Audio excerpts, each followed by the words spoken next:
सभी को नमस्कार। आज की हमारी क्लास एचटीपी सेकेंड ईयर के लिए एनिमल रिप्रोडक्शन की है और एनिमल रिप्रोडक्शन के अंतर्गत आज अपन पढ़ेंगे क्रायोकेन का रखरखाव।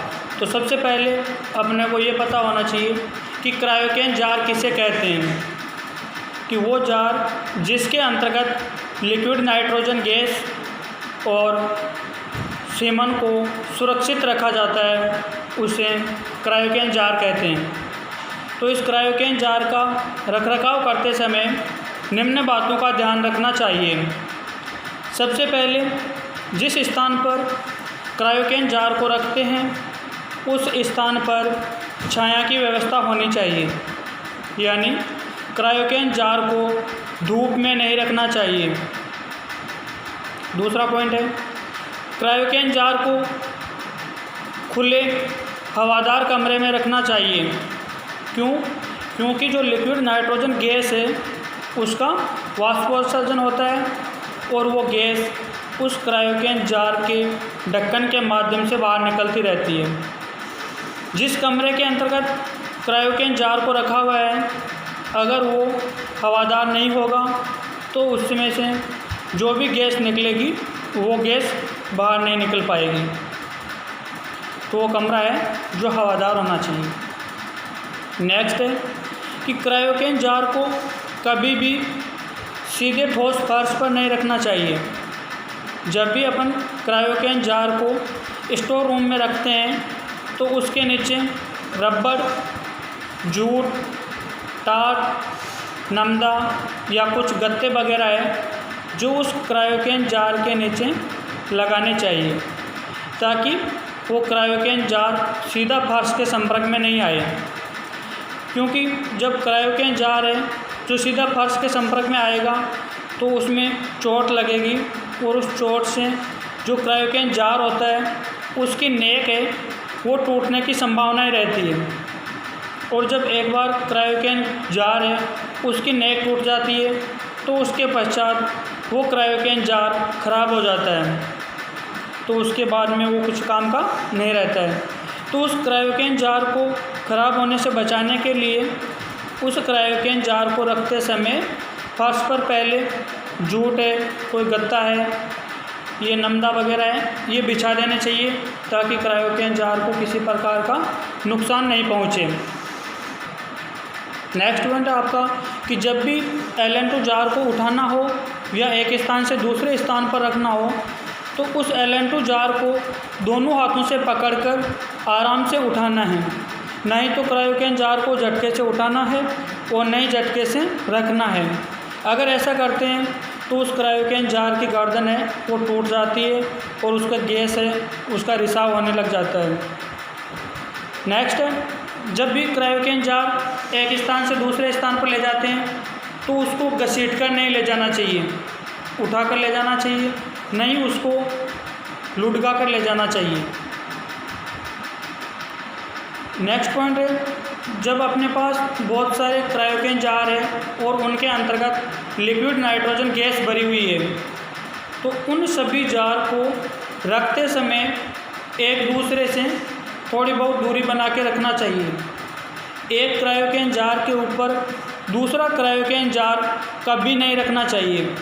क्योंकि जब एक क्रायोकेन जार के ऊपर दूसरा क्रायोकेन जार रख देंगे तो जो उसका ढक्कन है उस ढक्कन पर दूसरे क्रायोकेन के पैंदे का दबाव पड़ेगा, उसके कारण जो लिक्विड नाइट्रोजन गैस है उसका वाष्पोत्सर्जन नहीं हो पाएगा और क्रायोकेन जार फटने की संभावनाएं बढ़ जाती है।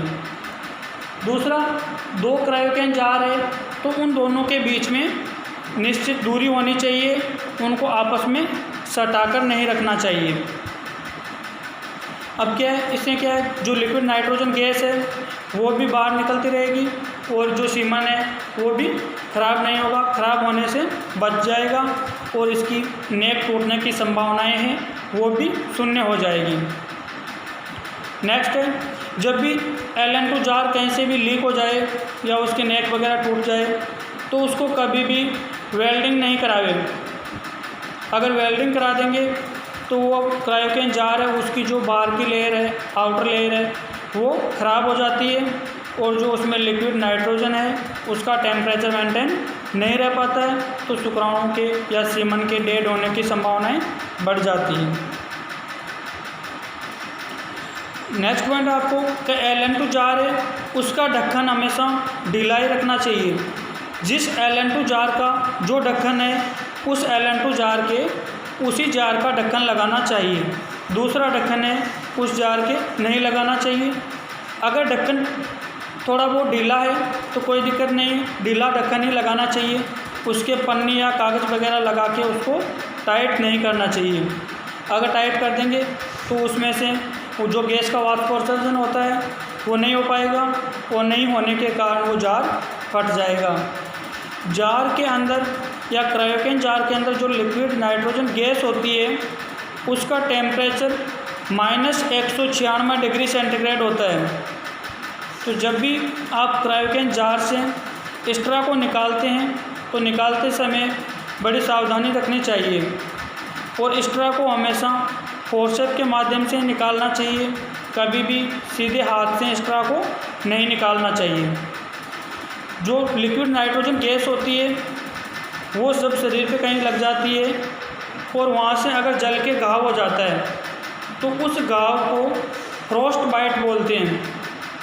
कि LN2 है उसका टेम्परेचर -196 डिग्री सेंटीग्रेड होता है। इसका मतलब बहुत ज़्यादा ठंडा होता है और उस गैस के कारण जो घाव होता है उस घाव को फ्रॉस्ट बाइट कहते हैं।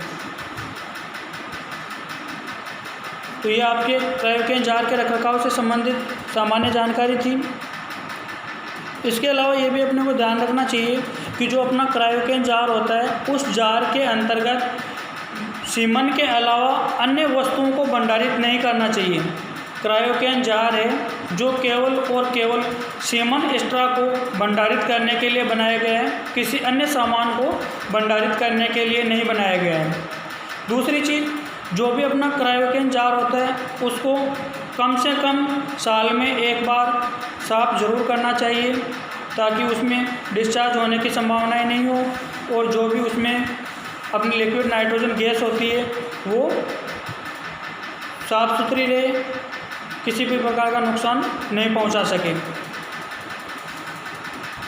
और कभी भी क्रायोकेन जार है उसकी गैस को पूर्ण रूप से ख़त्म नहीं होने देना चाहिए। अगर एक बार क्रायोकेन जार की लिक्विड नाइट्रोजन गैस है कंप्लीट रूप से ख़त्म हो गई तो उसके पश्चात 2 दिन 5 दिन के अंतर्गत वो जार है जो डिस्चार्ज हो जाता है और उसको सीमन को प्रिजर्व करने की क्षमता है वो कम हो जाती है। तो इसलिए क्रायोकेन जार को समय समय पर गैस डलवाते रहना चाहिए और उसको काम में लेते समय बहुत ही सावधानी रखनी चाहिए। जब भी क्रायोकेन जार को अपन बाइक पे बांधते हैं तो बांधते समय भी उसको ढक्कन है जो उसको किसी भी रस्से या जो उसके ऊपर बैग लगा रहता है उसके माध्यम से टाइट बंद नहीं करना चाहिए। जितना नॉर्मली उसका ढक्कन आता है लूज है तो उसको लूज ही रहने देना चाहिए। तो ये आपके क्रायोकेन जार के रखरखाव से संबंधित सामान्य बातें थी। आगे का चैप्टर है जो नेक्स्ट क्लास के अंतर्गत पढ़ेंगे। Thank you.